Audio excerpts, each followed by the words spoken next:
What if I told you that the reason toxic people keep showing up in your life is not because they're powerful, but because you've been giving them power without even realizing it? Stay with me, because this might be the one message that changes how you deal with people forever. You've been told to ignore them, to stay calm, to be the bigger person.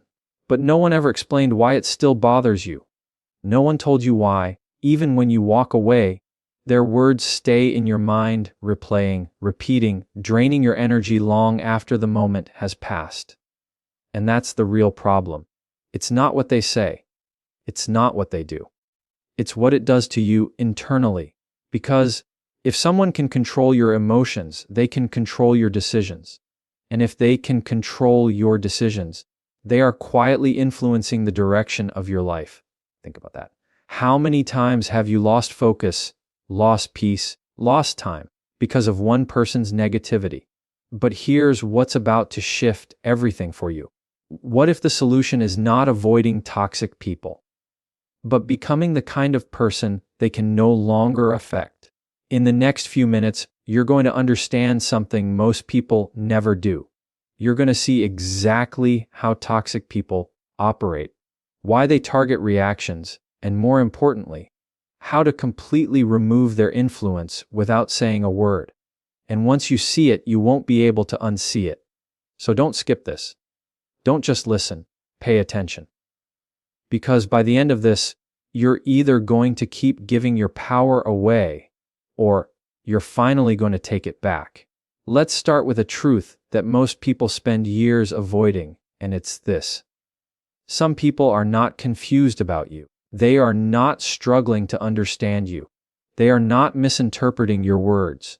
They see you clearly, and they still choose to treat you poorly. That realization is uncomfortable because it removes the illusion that if you just explain yourself better, if you just say it right, if you just give them more time, more patience, more understanding, things will change.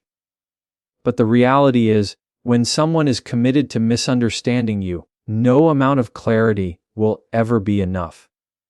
Think about how many times you've repeated yourself, how many times you've tried to calmly explain your intentions, your feelings, your boundaries. You simplified your words. You adjusted your tone. You even questioned yourself, wondering if maybe you were the problem. And yet nothing changed. The same patterns, the same disrespect, the same dismissive behavior. At some point, you have to stop calling that confusion and start calling it what it is, a decision. Because misunderstanding happens once, maybe twice, but repeated disrespect is a pattern. And patterns are built on choices. This is where your perspective has to shift. Because as long as you believe the issue is misunderstanding, you will keep trying to solve it through explanation. You will keep investing energy into someone who has already decided how they're going to treat you. And that's where people get stuck, trapped in a cycle of over-explaining and under-respecting themselves. There's a psychological principle at play here that most people ignore. People don't just respond to your words, they respond to what they believe they can get away with. If someone learns that they can dismiss you, talk over you, or ignore your boundaries without consequence, they will continue to do it. Not because they don't understand you, but because they don't value the impact it has on you. And that's a hard truth. But it's also a liberating one, because once you accept that their behavior is a choice, you stop trying to control their perception. You stop chasing validation from someone who has already shown you they're unwilling to give it. And instead, you start focusing on what you actually have control over, your response. You begin to realize that your job is not to convince someone to respect you. Your job is to decide what you will tolerate. There's a difference. When you try to convince someone, you put yourself in a position of seeking approval. You're asking them, in subtle ways, to acknowledge your worth. But when you decide what you will tolerate, you shift into a position of authority over your own life. You're no longer negotiating your value, you're enforcing your standards. And this is where staying unbothered begins. Because once you stop expecting understanding from people who are committed to misunderstanding you, their behavior loses its emotional grip on you. It no longer surprises you.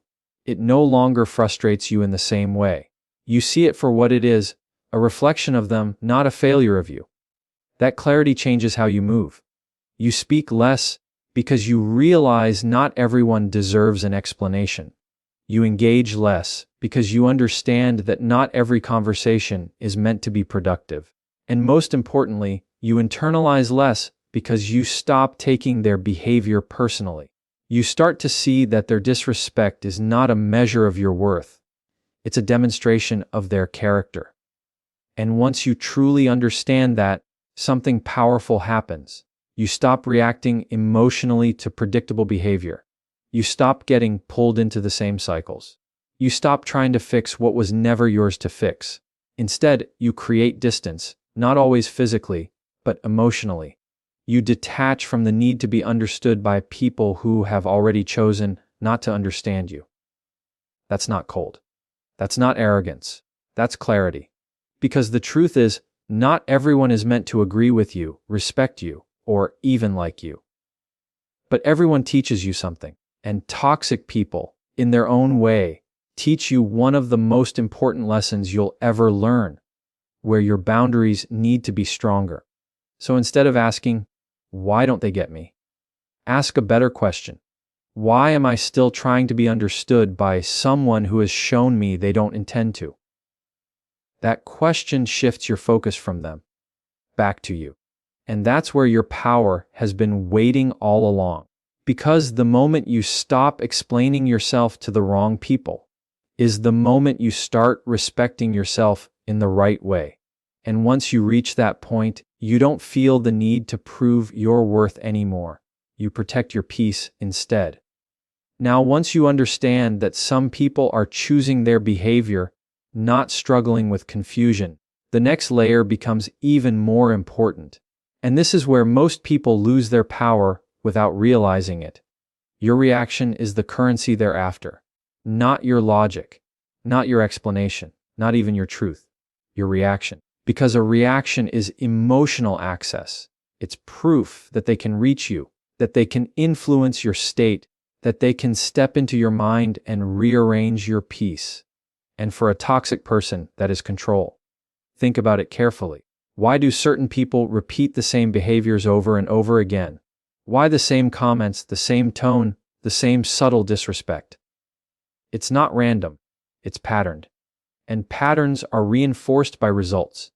If every time they provoke you, you respond with frustration, anger, or the need to defend yourself, you are unknowingly training them.